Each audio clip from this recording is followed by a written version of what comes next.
Hi, beautiful souls. Welcome to Conscious Revolution Podcast. This is the space where we talk about personal development, manifestation, spirituality, and mindset. Today, we have Sarah with us. Sarah is a mentor for heart-led women. She supports her clients to reclaim the feminine power in life, in business, by managing their mind and emotions and mastering their unique energetic blueprint. She does work with so many beautiful tools like hypnosis, EFT, human design, but she mostly loves holding space through sacred coaching. Sarah has helped women from around the world create more sustainable success in their businesses through a heart-based approach. She believes in feminine flow over masculine hustle, being overdoing, and pleasure over obligation. This is exactly what we're going to talk about today. Today, we are going to dive deeper into how to create pleasure, how to create play, how to create fun and ease and flow in your business. The business dynamic doesn't have to be the same how it has been for all these decades with the masculine approach. We get to invite in the feminine flow. We get to invite in the feminine energy into play because there is no creation without the perfect union of the masculine and the feminine.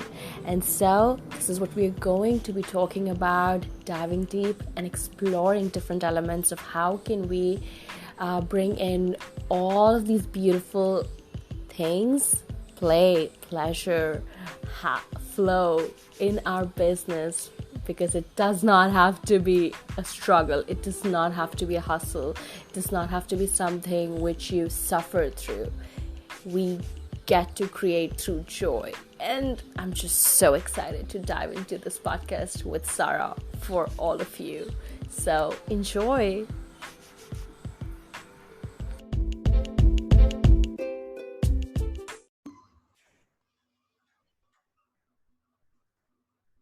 Sarah, welcome to Conscious Revolution Podcast. I am so elated, honored, and glad to have you here. Welcome. Thank you so much, Shivani, for having me. I'm so excited to be here with you. So am I. You have been such a beautiful inspiration just watching you evolve. Have fun in your business, in your abundance, in your energy. It's been just so inspirational. And I can say probably activating too. And I think you probably understand where that comes from. uh, Yes. so, yeah, I'm so actually genuinely excited to talk on this specific topic because of late, I think more and more of us are really recognizing deeply that business is not supposed to be a place of compromise, sacrifice, settling for less, or struggle or hustle, specifically hustle. And Yes. I think you're truly living the talk, not living these um, ideas of how we have been sold how to work. What do you have to Yeah. say about your journey of making this transition from this old paradigm of working? Have you ever worked in this old paradigm? Definitely. Yes. I think for a very long time I was in that, and probably just because that's all I knew and had seen and learned in my life. So that's what I was taught, basically, like that conditioning, right? And I used to work a lot, even in the like, I guess, regular jobs I had before starting my business. I was always like really doing more than I should, I guess, and like really over delivering and working so much, and sometimes staying up until like 8 or 10 and in the office to do extra stuff. So I definitely have that, or had that, for a while. And then I think when I started my business, it was kind of like, okay, well, that's the only thing that I know, so let's, hustle in a sense. But the problem is that often I believe, and that's what I see in my clients a lot, is that especially in the beginning phase, it's more like we're doing all the things all the time because we're not sure and we don't really trust ourselves yet, and it's so new. So we think that doing more is better, and that kind of ends up in the hustle mode and mentality, which is very draining, as I'm sure you know, and is not often that doesn't always create the results that you want. You could be doing a lot of things without getting the results that you actually want in your business. So I was definitely there for quite a while until I just decided I'm not gonna be available for that anymore. And I also just want to make a distinction, I guess. It's not about doing nothing and never taking action. It's just about really honoring the process and honoring that there are times for more rest and more of that surrender and feminine flow. But there's also a case for, having the strong foundations in your business, and that often has to be laid strong in the beginning, that solid masculine energy that holds then the flow and then makes everything easier. But it's not about doing nothing. It's about taking aligned actions on a regular basis and consistently. But that helps with the flow so much, in my opinion. So I don't know if that really answered your question or not, but yeah, that's what I have to say about it. Yeah, it actually pretty much does actually. And I think I loved where you said, especially in the beginning, you need that masculine energy to hold it strong so that then you can flow it in with ease. Yeah. However, with most of the workspaces, the conventional styles of working, the masculine way of holding space never ends.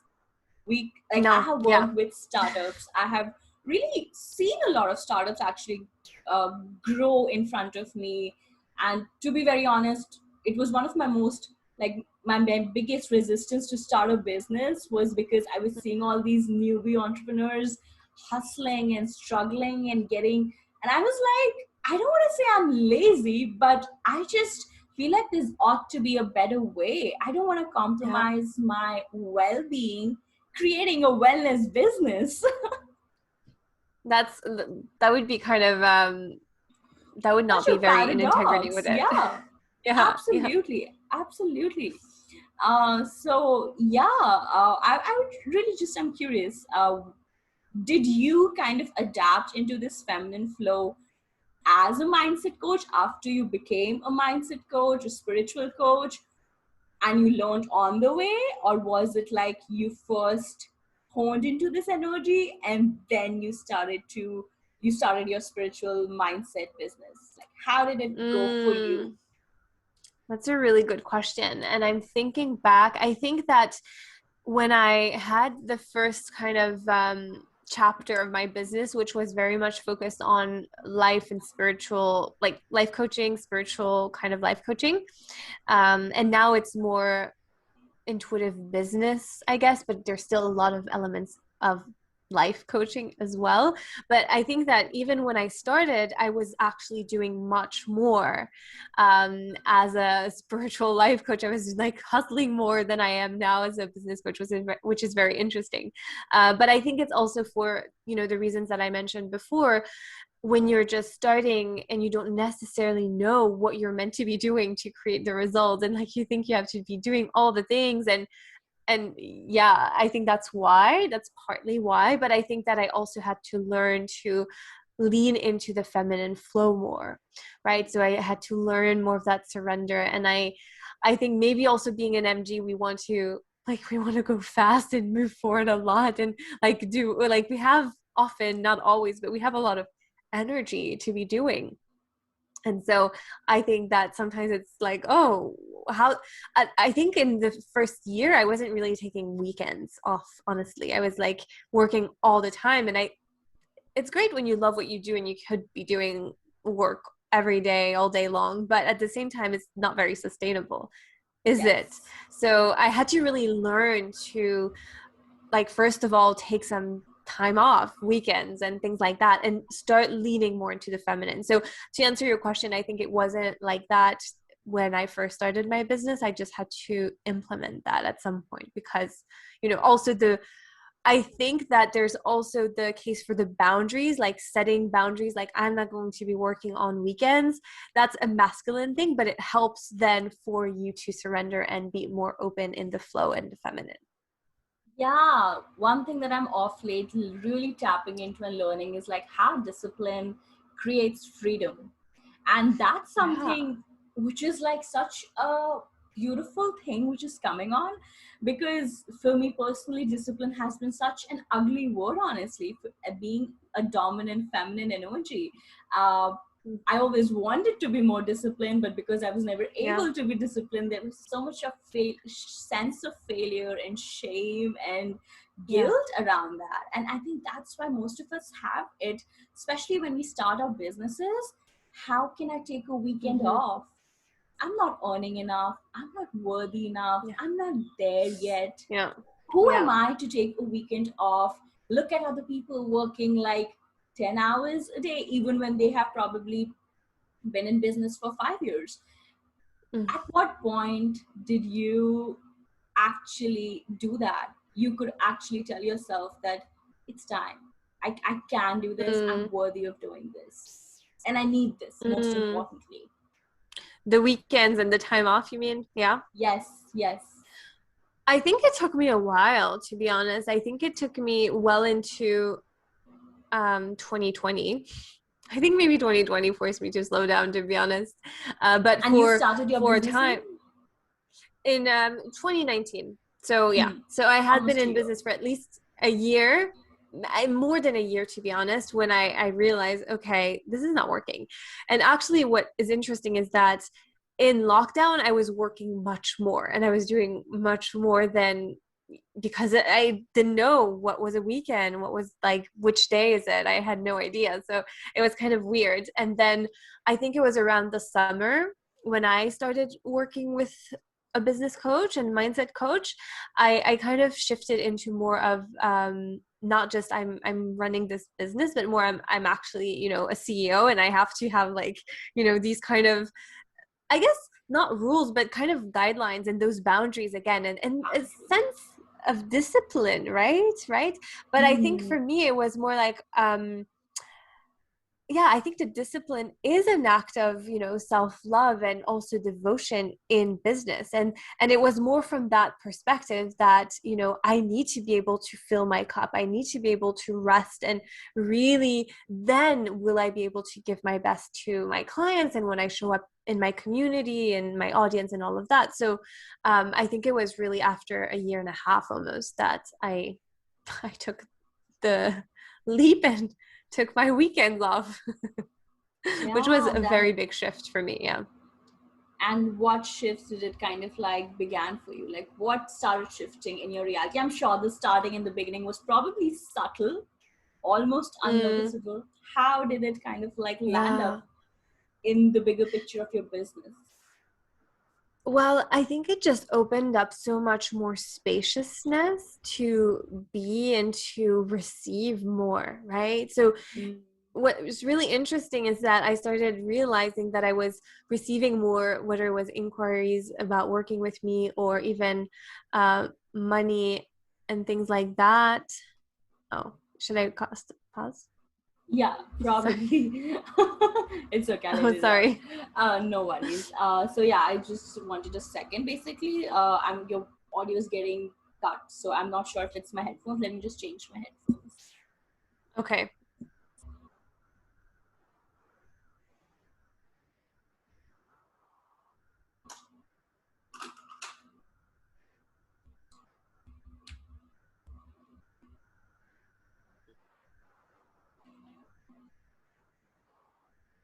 Can you hear me? Is it better? I can Yeah. hear you. Yeah. Okay, you can hear Is me. it better? Perfect. Yes, yes, yes. Okay. Let So me. where was I saying? Yeah. Let me just also check once my mic setting. Yeah, it's.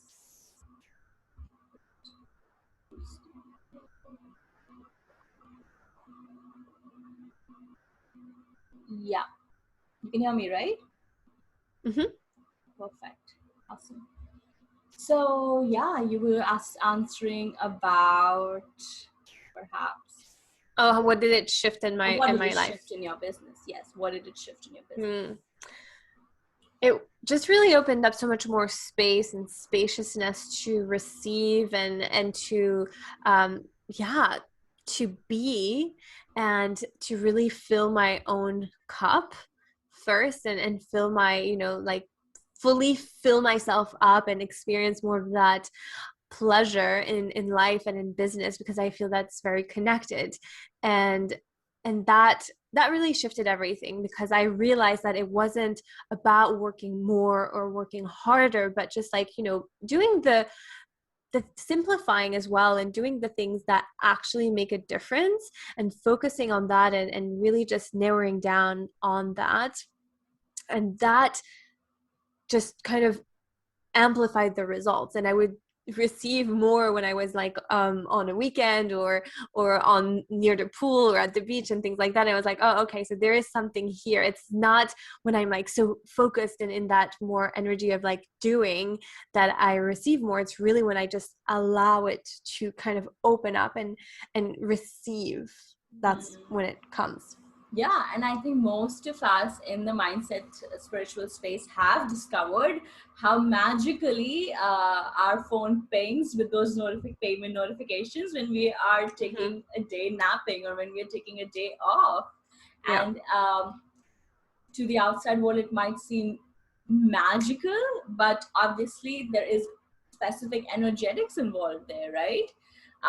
For sure.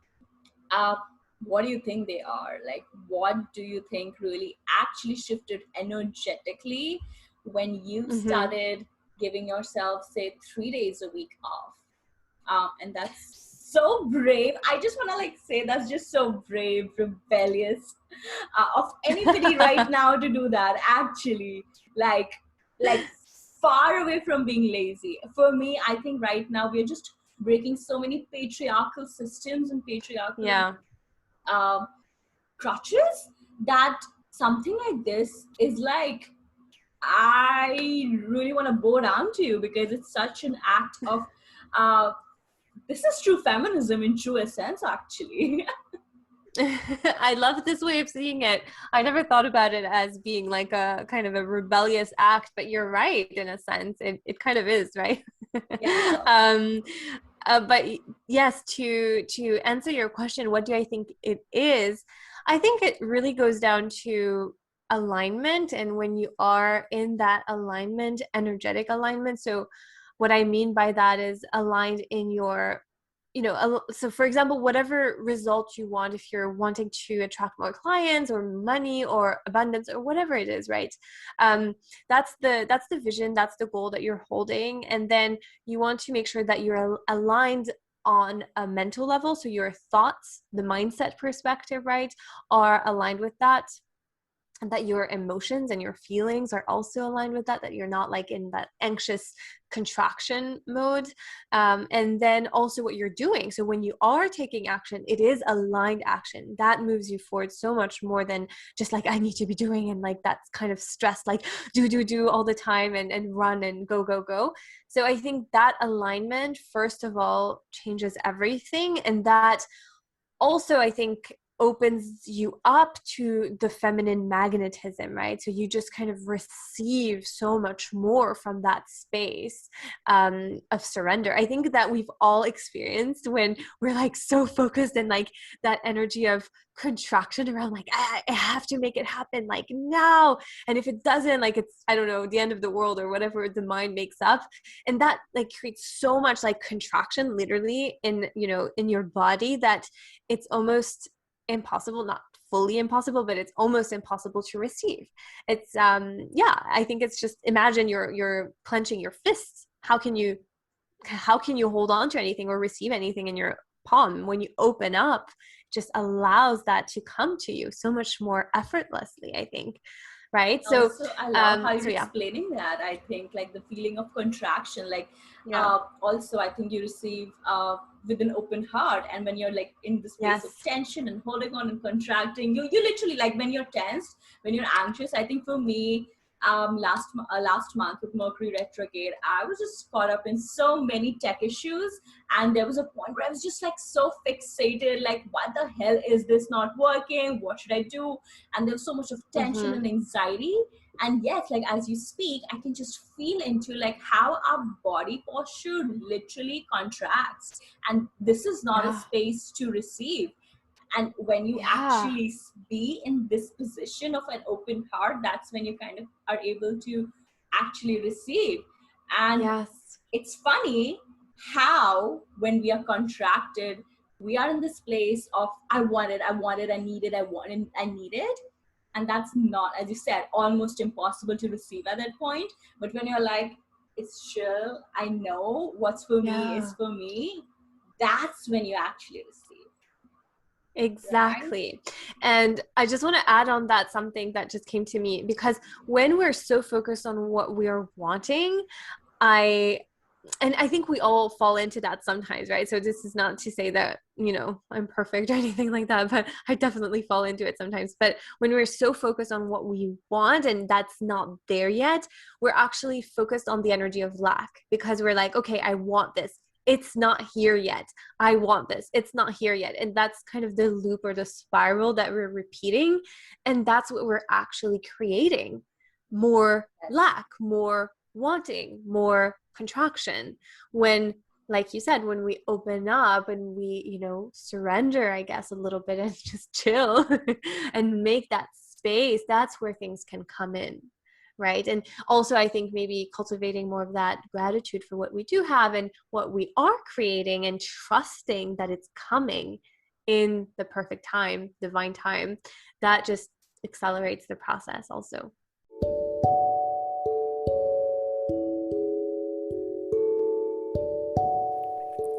Before we move forward, I would want to quickly interrupt this conversation and talk about DLL membership.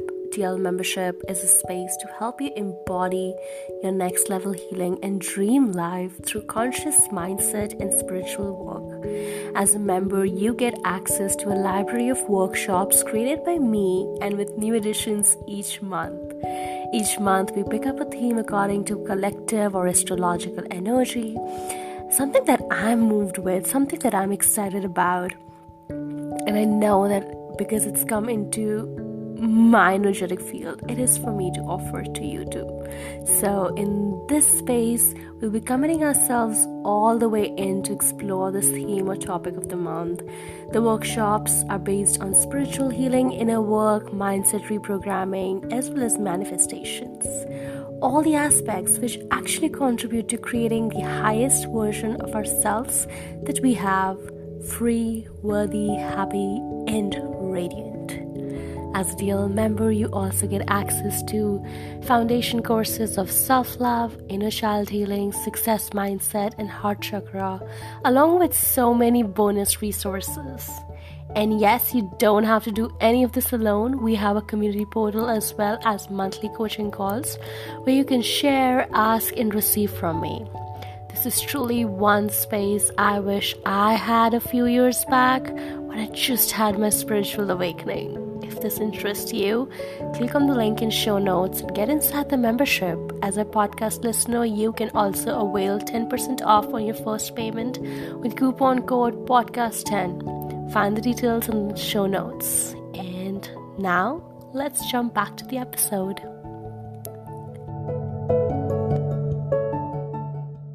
So what would you suggest to somebody who's actually on spot? Literally imagine somebody is facing this contraction, this desperate energy, and we know, and it's not even something that I even like associate bad anymore. There was a point, like probably a few years back, when I would be so ashamed of the fact that I want this so bad. But it means that you want it. It just means that you have that clarity. So, but how to get out of that energy? How to actually move from contraction to ease, to receiving, to this place of like, I'm relaxed. Because it's not easy, let's be honest. It's not easy. Let's be honest. It's really not easy. And again, like, I think it happens to all of us, right? Depending on so many things, the time of the month, as women, especially what's happening in the cosmos, all the things, right? And how we slept and all the things. So it's not easy. I think, first of all, like you said, really removing any judgment or shame around what you do desire and owning that if you have this desire, then it means something, especially if it's not like conditioning, right? If it's not something that you think you should want based on what, your parents or society tells you, if it's really your own desire, just own it, because if it's there, I used to always say, if you have the desire in your heart, it's meant to be yours. So it's meant for a reason. It's there. It was placed in you for a reason. So that's the first thing. I think in realizing that as well, we can start relaxing a little bit and know, oh, well, maybe I need to grow a little bit more or be ready for it to happen. So maybe it doesn't have to happen yesterday or right now, and we can, see, oh, if it's meant for me and meant to be, it's going to happen, right? It might take a little bit longer than we expect or our mind thinks. That's okay. And then I think more practically speaking, well, I think journaling always helps to just really get out all the stuff that's feeling stuck, or, that's all the doubts, all the fears, all of that. And doing something different. I think changing environments, if possible, maybe going for a walk, exercising, any kind of movement really helps you move it through your body, right? Yes. So anything that really shifts and something really different. And often when we are, like, let's say you're working all day at your desk or in an office and you're wanting something and focus on focus, and you're not seeing the bigger picture, it's hard to get out of. But if you do something different, maybe you go to a cafe, change environment, go for a workout, just put on some music and dance, whatever it is that you need, that puts things into perspective and you are able to come back into your body and relax. So that would be my answer. It's basically so similar to it's basically moving the energy. It's basically the energy has been like trapped somewhere, and just like move it. And yes, absolutely, moving your body, moving your circumstances, not the immediate circumstance, your environment, maybe it can just shift so much. I love that. And I think somewhere a couple of questions previously to this, you said something around the CEO energy. And you said how a lot of things started to shift for you when you started to tap into the CEO energy. Talk a little bit about it. And I know because it's such a huge role, because a lot of times when we are working in our business, we can get so caught up. And I think also because we all have, most like whoever has probably worked in jobs before, we have been conditioned to work for someone else and to be in that generator mode of generating outcome, of producing, not so much in that place of envisioning or in that CEO vibe, basically. And so when we jump into our business, and I've seen that actually with so many, including myself actually, how you can actually run your business for years and still operate from that employee mentality and mindset, which can be so tiring and exhausting, and most importantly, sometimes self-demeaning. Like you do not give yourself that respect, that worth that you're worthy of. So that's so true. I would love you to probably talk a little bit about that. Yes, no, that's a great question. I think for me, the CEO energy and mode is also really one of a leader. So stepping into that leadership energy for yourself, taking responsibility of your life, of your results, not blaming circumstances or other people or whatever it is, right? Just like taking full ownership of that and responsibility. And with that comes, the like for example, deciding that you're going to take the weekends off, and then deciding that when you're going to be working in your business or on the bigger vision, right? So I kind of, when I started this, I made like a kind of a schedule. It's not super rigid at all, but it's more like an idea. So here where I live in Dubai, the week is from Sunday to Thursday. So on Sundays, I start with more like creating, I guess, in my business. I do the things that need to get done, like podcast episode, newsletter, ideas for content and things like that. And then I have 2.5 days for client calls. Mondays are my CEO days where I, think about the bigger picture, maybe plan ahead, think. That's where you need to kind of think, right? Like, what is it that I need to do? And then in the rest of the week, you can afford, I guess, to be more in the employee mindset where you just follow the orders of the CEO that you are. So you wear several hats. And then I think in doing it that way, it really does help so much. And I think another thing as well with that CEO mindset or embodying that energy, it's about knowing that it's not working hard and working more that creates more results. It's really that smart, simple work and focused work. So simplifying has been huge, not doing things that are not necessary, right? Really focusing on what is it that matters, right? And doing that. And then, of course, staying consistent. Very, very much, very, very important. But yeah, I think that was a big, big shift. Mm. Yeah, and you said like doing things which matter. How do you think doing things like for all of us? I think we all come from such different conditionings, from such different stories, beliefs, patterns, traumas. That our definition of what really matters. It's so dynamic. It's so diverse. It's just ever changing, right? That's true. How does it look like for you? Is that something that's a great question. Yeah, is that something which moves the needle?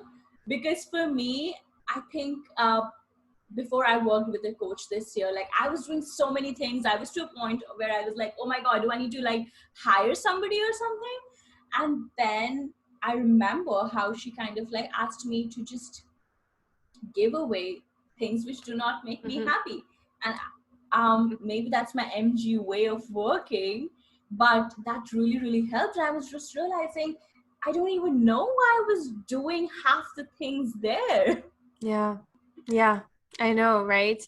I think it comes from that old conditioning of thinking we always need to be busy and doing all the time. I think a lot of it comes from that. And like, oh, let's take on more. So we're always doing and we feel productive, and it kind of gives us that little hit of, oh, I've done all these things. But actually, if it's not really creating results or making you happy, then what's the point even? Also, I think like for me, for example, because I came from a digital marketing background, for me, I knew a lot about the digital industry, so I should be doing this and this and this and this and this. There were it was like a long freaking list, because my tragedy, if I should say, I just knew a little bit too much than probably necessary for somebody who's just starting their own business specifically. It kind of like gets you in this place of sometimes feeling so overwhelmed and overburdened because you feel like you should be doing these things in order to be successful. And I think we are just touching upon a big belief system there, I think, which just limits and stops so many people out there that in order to be successful, I need to do this, I need to be this, I need to look like this. What have been some of your shoulds that you think you have to a large extent overcome? I think I was just really in perfectionist mode for a long time, like trying to do all the things, all the details, all the time, and being very like specific about things. I think, for example, now I would tell a client who's new to business that it's not necessary to have a website, to have a podcast, to have all the things, but that's what I knew at the time, and I thought that was all important. And of course, if you feel like this will bring you joy, then of course go for it. And that was one of the things that I like to do. But I realized that it's not things like having a website or the perfect pictures or all of those kind of aesthetic things, which I do enjoy. That's not necessarily what creates the results. I think it's far more important to work on that, alignment and your mindset and that inner work.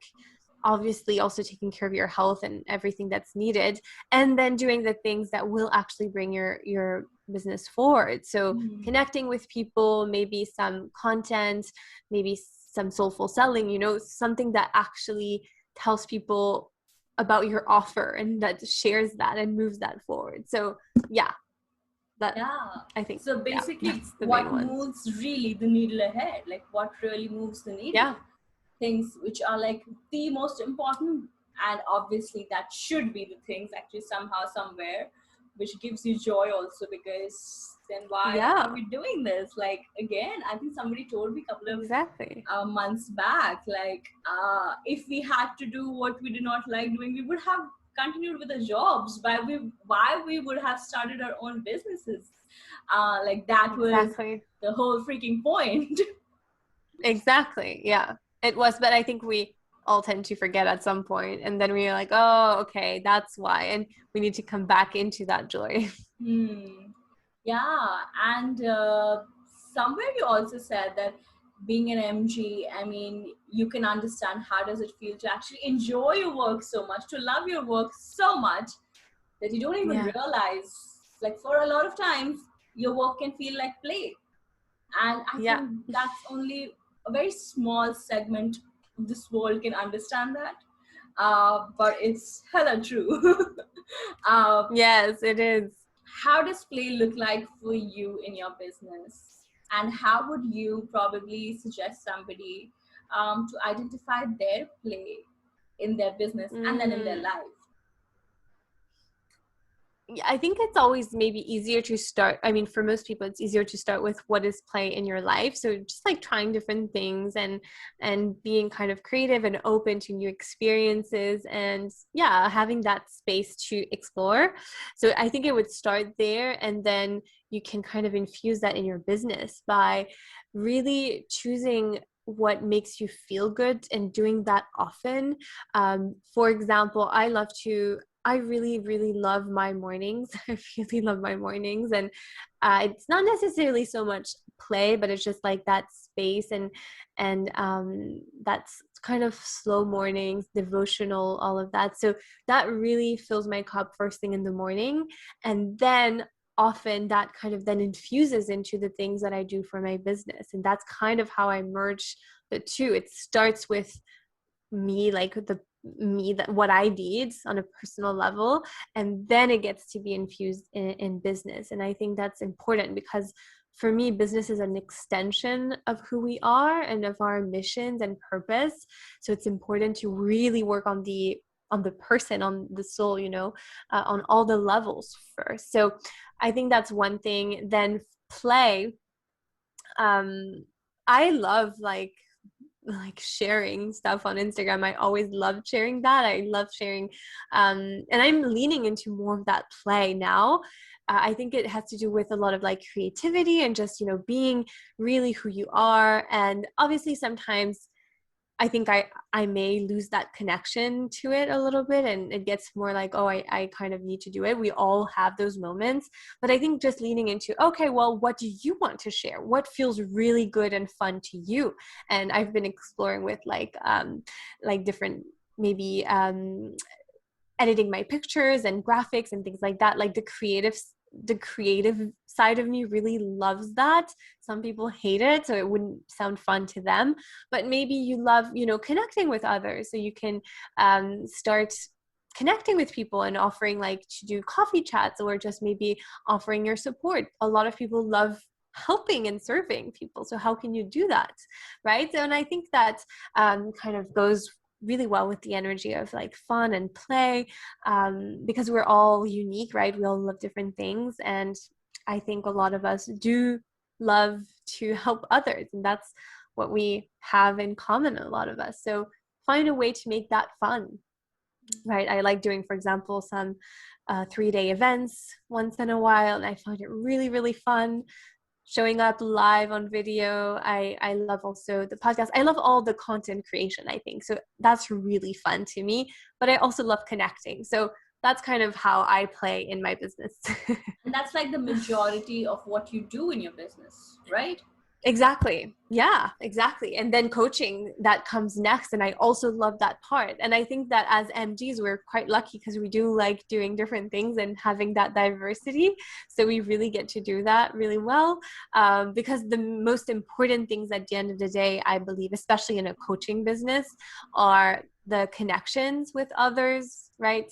Then Absolutely. creating content that, sells, and that also that speaks to the right people, and being consistent. So if you're doing those things, it's pretty simple, but you can do it in different ways, right? And play with it.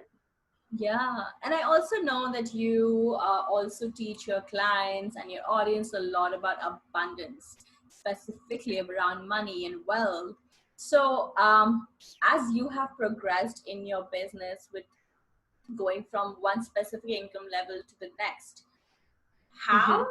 like, what do you think has energetically caused that shift? Like, how much play, how much relaxation and rest and rejuvenation has shifted, like Mm, just comparing probably perhaps when you were making X amount of income and now that you're making Y amount of income, what do you think like mm, it has changed in that specific segment?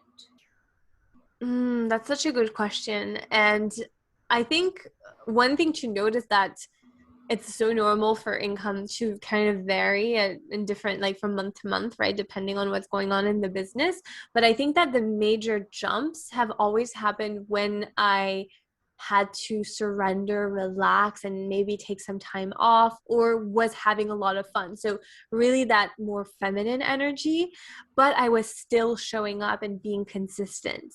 So, it's kind of that beautiful balance, I would say, of there's no force, there's no like contraction, or very, if there is, I can kind of get out of it. And it's mostly like I'm showing up because I really want to, and I love this business so much, and I really want to serve.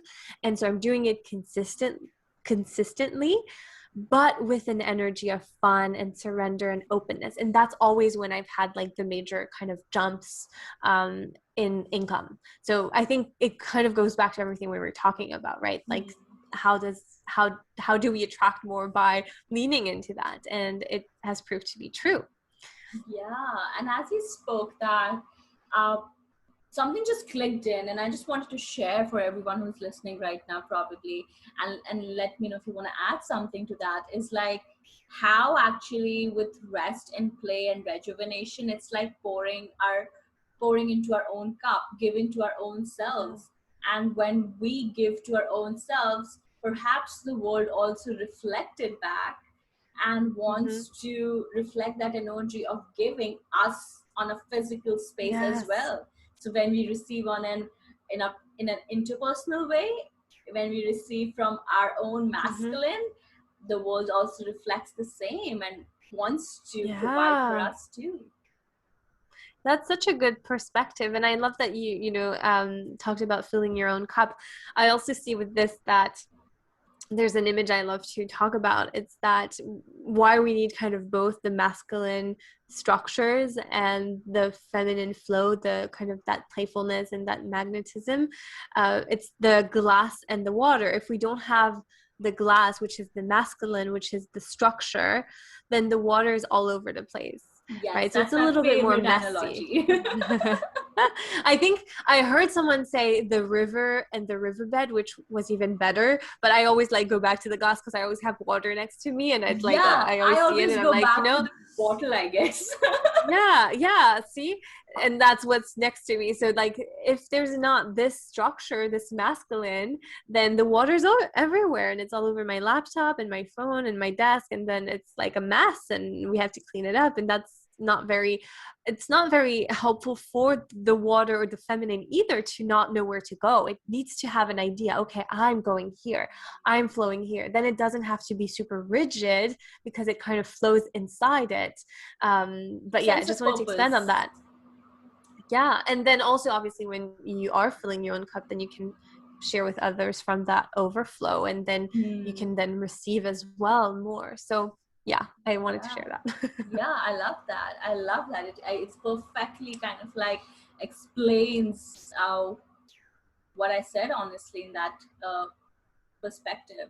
Um, yeah, such interesting insights, Sarah. Thank you so much for sharing so much of wisdom, knowledge, and awareness. And I think these are the gems you wouldn't find in a book. These are the things you wouldn't find uh, in some text. This actually comes from somebody who's actually experienced it, who's actually going Mm, through the ebb and the flow of running a soulful, heartless business, as you say. yes. Yeah. So before we wrap this up, what is an advice that you would give to somebody who is just looking for more expansiveness in their business in terms of freedom and abundance, both? And because I just feel they're so intricately linked. What is an advice I would give for someone who wants to expand? I'd say reconnect to why you're doing this over and over. Reconnect to that, your heart, whatever the desire in your heart, like going back to that. Why is it that this is important to you? And always remember that, because that is what leads you to the next step that will, create that sense of freedom, because you're being present and you're not like so much in the mind. I think that creates all these doubts and fears, and like either thinking about what's not working or what's not here yet, or the future or the past or wherever, and not present. I think coming back to your heart or your body as well really brings you back into that presence and helps you identify, okay, do I need to actually do something now? What is it? How can I do it with that also sense of purpose and mission and why? Or do I need to just maybe rest, and maybe that's what I need to do, and that's the best thing I can do right now, and just really honoring that, which I think the mind can't always comprehend because it's not here for this. Yeah. Right? Like So when you jumped onto that second advice, I was actually like, wow, that's not something which actually clicks to us often when we think about expanding, because our first instinct is to do more, is to get into the act. How can I figure this out? How can I do more things? How can I add more strategies, quote unquote? But how you said, right. Sometimes maybe all you need to do is to perhaps allow the universe to work on your behalf, and let the universe do what probably you cannot do in the physical. Like you cannot get into someone's mind and ask them to kind of like work with you. Right, exactly.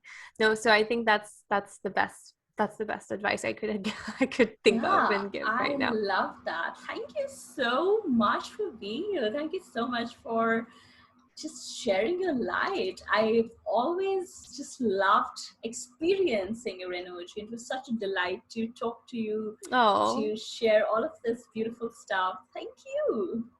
Thank you so much for having me. And same, I love being in your energy, and that magnetism that you have as well is so contagious. So I love it. And thank you so much for having me on today. I love chatting with you. Thank you. Same here. Well, that was such a beautiful conversation. I really hope you enjoyed this just as much as I did. I would love to know your key takeaways. Please leave us in the reviews or tag us in your stories and share this with your friends. If you need any support in your journey, I am always here with you. So please connect with me on Instagram. All the links are down in the show notes. And I'm sending you so much love, and I'll see you real soon with a beautiful new podcast. Sending you so much love on your journey, and thank you for being a part of this revolution.